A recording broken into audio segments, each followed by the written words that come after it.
COVID-19. Y como ustedes saben, en la adopción de estas medidas desde el Gobierno de Transición y Emergencia presidido por el señor Francisco Sagasti, siempre hacemos un balance entre lo que significa el cuidado de la salud y la vida de las personas con las necesidades de la economía de nuestras familias. Asimismo, hemos considerado y venimos considerando medidas focalizadas a nivel territorial, en este caso a nivel provincial, y sobre todo tratamos de que las medidas adoptadas en función de los riesgos de contagio sean medidas que respondan a la razonabilidad, es decir, sean medidas de carácter razonable y que puedan ser cumplidas con responsabilidad por toda la población. Del análisis de la información sobre la evolución de la pandemia, podemos compartir con ustedes que se puede notar, y esto también ya lo han dicho varios especialistas, una leve desaceleración en el contagio y también en el número de fallecidos. Si bien estos datos nos arrojan las cifras de los últimos días, de todas maneras son datos importantes que nos ayudan a tener como referencia para los ajustes que hemos efectuado. En algunas provincias, esta mejora en los indicadores es más evidente que en otras. Por ejemplo, en Apurímac se ha desacelerado mucho más rápido el contagio que en el caso de Lima metropolitana.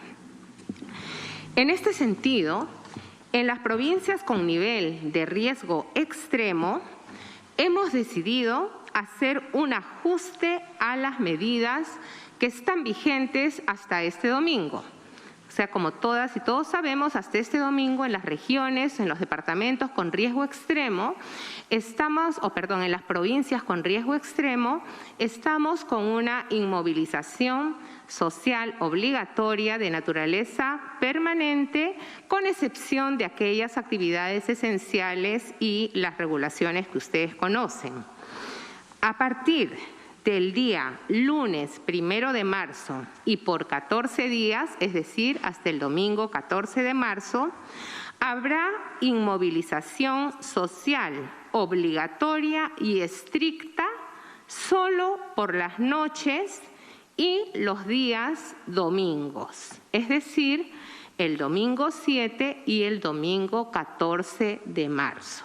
Estas medidas, por tanto, rigen para o por el lapso de 14 días, como es el periodo que venimos adoptando este tipo de disposiciones.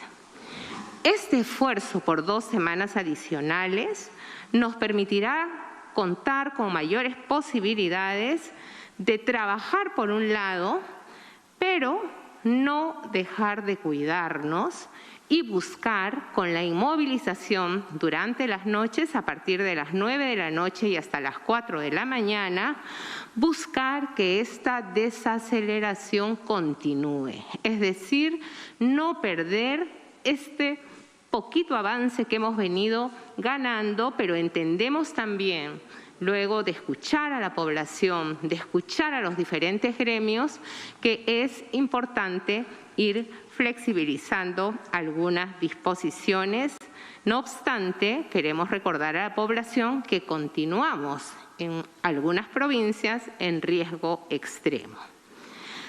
A partir del análisis de la evolución de los indicadores, es alentador también conocer que 14 provincias han salido del nivel de riesgo extremo. Recordemos que hace un par de semanas establecimos, de acuerdo a los indicadores, que eran 32 las provincias que se encontraban en riesgo extremo. De estas 32, 14 han salido de esta calificación. No obstante, hay 6 provincias que han ingresado a una situación de riesgo extremo. El mapa de nivel de riesgo en relación a la COVID-19 sería, por tanto, el siguiente.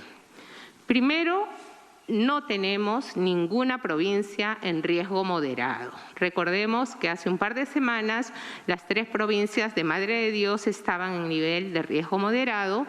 Hoy día han pasado a un nivel de riesgo alto. 53 provincias se encuentran en nivel de riesgo alto. 119 provincias se encuentran en nivel de riesgo muy alto y 24 provincias se encuentran en nivel de riesgo sanitario extremo. Hace un par de semanas eran 32, hoy día son 24. Las provincias que se encuentran en nivel de riesgo sanitario extremo son Huaraz en Ancash, Huamanga en Ayacucho, Canchis en Cusco, Huancavelica y Tayacaja en Huancavelica, Huánuco en Huánuco, Ica y Chincha en Ica, Huancayo, Tarma, Chanchamayo, Satipo y Chupaca en Junín. Lima Metropolitana, Callao, Huaura, Barranca, Huarochirí, Huaral en Lima. Maynas en Loreto, Hilo en Moquegua, Oxapampa en Pasco, Puno en el departamento de Puno y Tacna en el departamento de Tacna. Considerando el contexto social y económico, así como la necesidad de reducir la movilidad y las aglomeraciones, hemos decidido adoptar un conjunto de medidas restrictivas específicas. Para el nivel de riesgo extremo, como ya lo adelanté, inmovilización o inmovilidad social obligatoria los domingos. El 7 de marzo y el 14 de marzo, 7 y 14 de marzo.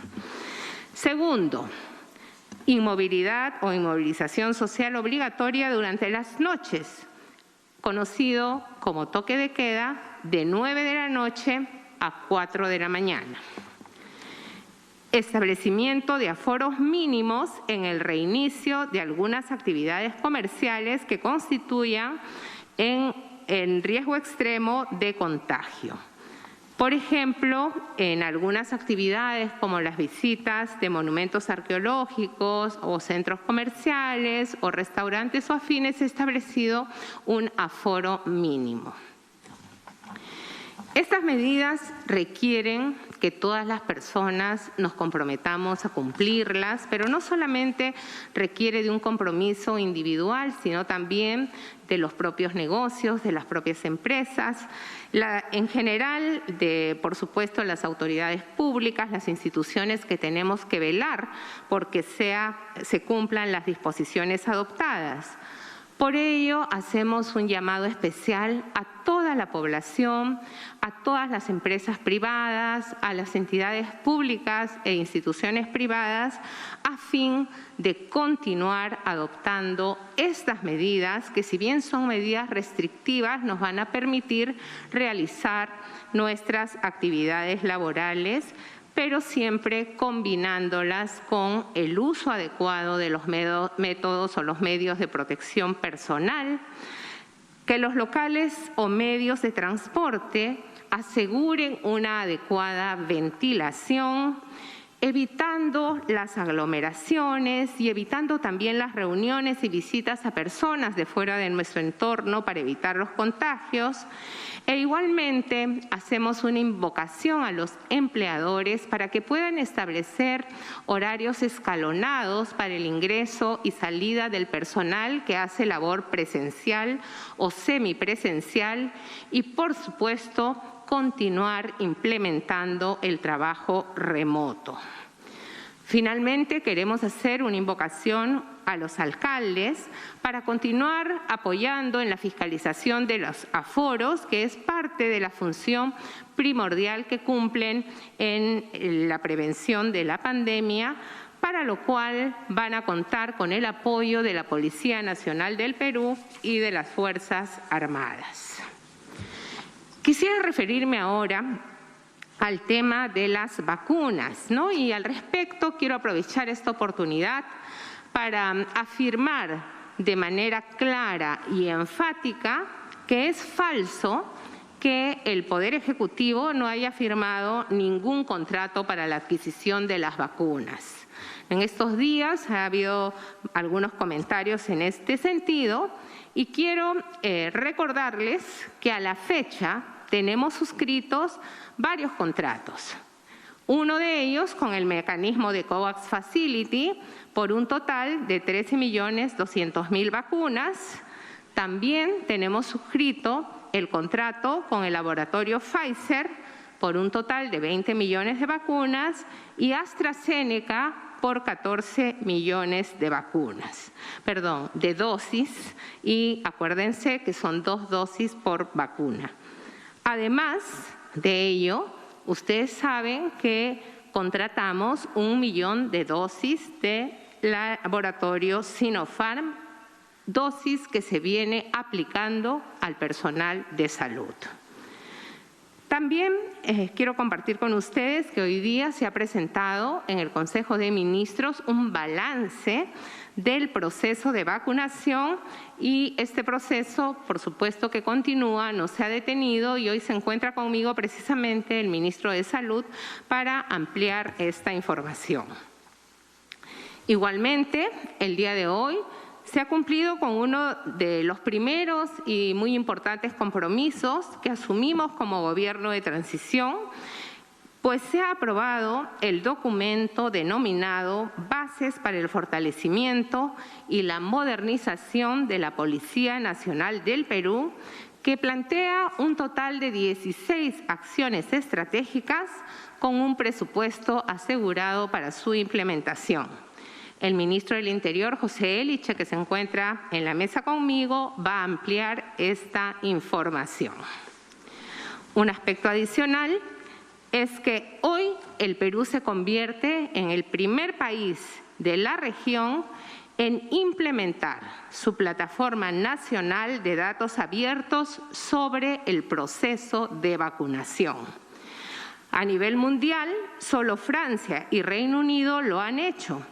Esto representa un importante acto de transparencia para nuestro país, y esta plataforma va a estar hoy día disponible para todos ustedes a partir de las 6, 7 de la tarde más o menos. Al terminar el día, la plataforma estará disponible para todos. Finalmente, se han aprobado un conjunto de leyes, se ha declarado en emergencia algunas zonas por razones básicamente climatológicas, y estas declaraciones de emergencia han sido solicitadas por los respectivos gobiernos regionales en coordinación con INDECI, y como ustedes saben, esta declaratoria de emergencia permite el establecimiento de un conjunto de medidas de trabajo colaborativo entre las autoridades regionales y locales, con un apoyo complementario desde los sectores de salud, de desarrollo agrario y riego, saneamiento, energía y transportes. Para referirse a los temas vinculados a la emergencia sanitaria, cedo la palabra al ministro de Salud, Óscar Ugarte. Doctor Ugarte.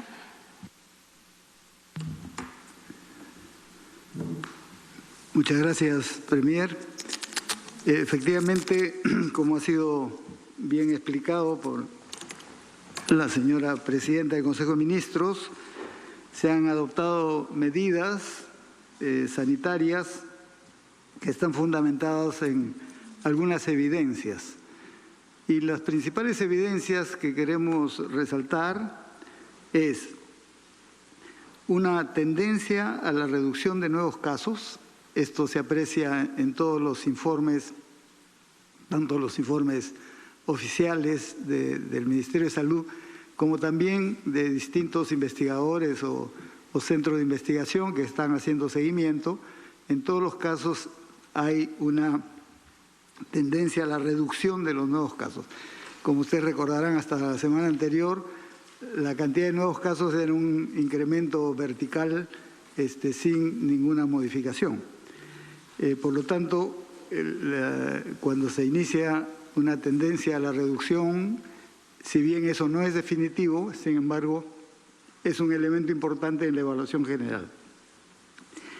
Lo segundo es el indicador de defunciones, y como también se informó y se conoce porque todos los medios informan permanentemente, hay una tendencia de crecimiento en la segunda ola que era casi vertical en las semanas anteriores, y lo que se encuentra claramente es una desaceleración de ese crecimiento. Debemos recordar, porque así fue también en la primera ola, que entre la reducción de casos y la reducción de defunciones siempre hay un espacio que son más o menos 2 a 3 semanas. Recordemos en la primera ola, ustedes recordarán el caso 0 y luego otros casos que fueron familiares y personas cercanas, fue en la semana 10, la semana epidemiológica 10, que fue la primera semana de marzo. Las defunciones aparecieron en la semana 12, o sea, hay una diferencia porque obviamente son casos que primero son leves, felizmente la gran mayoría, como se sabe, 80%, luego cura, pero hay un porcentaje que pasa a moderado y un porcentaje menor que pasa a grave. Esa evolución es más o menos 2 semanas, a veces 3, y por lo tanto el indicador de mortalidad viene con retraso respecto a la evolución de la enfermedad, de la pandemia. Y aquí lo que se está viendo es una desaceleración del crecimiento de las defunciones, y eso es digamos, un indicador que está en relación con la tendencia a la reducción de los nuevos casos y que nos está configurando una nueva situación con relación a esta segunda ola. Pero un tercer elemento fundamental es que, sin embargo, tenemos todavía una situación crítica a nivel de los hospitales, tenemos una situación crítica en la demanda de oxígeno, en el uso de camas de UCI, y esto es notorio. Entonces, tenemos 3 factores. Uno, hay una tendencia a la reducción de nuevos casos, hay una desaceleración de defunciones, pero todavía tenemos efectos muy serios en la situación de las personas que están hospitalizándose o que están en una situación ya más grave que requieren UCI. Y es por eso que las medidas toman el conjunto de la situación. En primer lugar, hay que seguir protegiéndonos. La señora primera ministra ha explicado bien y todas las medidas tienden a evitar los contagios, a un comportamiento social que sea de protección, no solo entre las personas, sino familia y la comunidad, y eso, el distanciamiento social, sigue siendo un compromiso muy importante, y aunque se están dando medidas que favorecen las actividades en el plano económico de determinadas áreas, sin embargo, eso no quiere decir que tenemos que bajar la guardia y demás. Respecto a las defunciones, obviamente, lo más importante es cómo reforzamos la atención a las personas para que no lleguen al extremo grave. Y ahí lo que podemos adelantar, y eso se irá mostrando a partir de la próxima semana, es que vamos a hacer un reforzamiento del primer nivel de atención para poder detectar a tiempo, para poder aislar a las personas que estén realmente contagiadas, aislarlas en ambientes especiales para que no contagien a las familias, dar tratamientos y evitar que lleguen a hospital o a que requieran mayor oxígeno. Pero también estamos en condiciones de anunciar que a partir del lunes están llegando las importaciones que se está haciendo de oxígeno desde Chile. Vamos a recibir a partir del lunes estas 40 toneladas semanales que está importando el Perú desde Antofagasta y que van a continuar hasta completar 960 toneladas en los meses siguientes. Puedo anunciar también, aunque en términos generales, y luego les daremos la información, que también va a haber, procedentes de Chile, una donación de la Sociedad Nacional de Minería impulsada por 3 grandes empresas, el caso de Antamina, Cerro Verde y Sauder, que va a permitir que recibamos 1000 toneladas de oxígeno líquido que también provienen de Chile, pero que son diferentes de estas que vienen de Antofagasta, y eso se suma porque van a ir llegando también 40 toneladas semanales paralelamente a las otras. Y como fue informado ayer, se suscribió un convenio con presencia del señor Presidente de la República y los representantes de la empresa Sauder, un convenio en hilo para igualmente recepcionar 2.500 toneladas de oxígeno a partir de la próxima semana. Entonces, tenemos no solo, digamos, un reforzamiento del primer nivel, sino que vamos a tener a partir del inicio de la próxima semana oxígeno, y eso estamos seguros que va a ir progresivamente reduciendo esta presión y, por supuesto, favoreciendo esta brecha, es decir, el cierre de esta brecha que se ha determinado y que todo el mundo ha podido percibir, de una demanda incrementada y una oferta reducida, que es lo que ha generado toda esta situación, que esperemos que a partir de la próxima semana se vaya reduciendo progresivamente.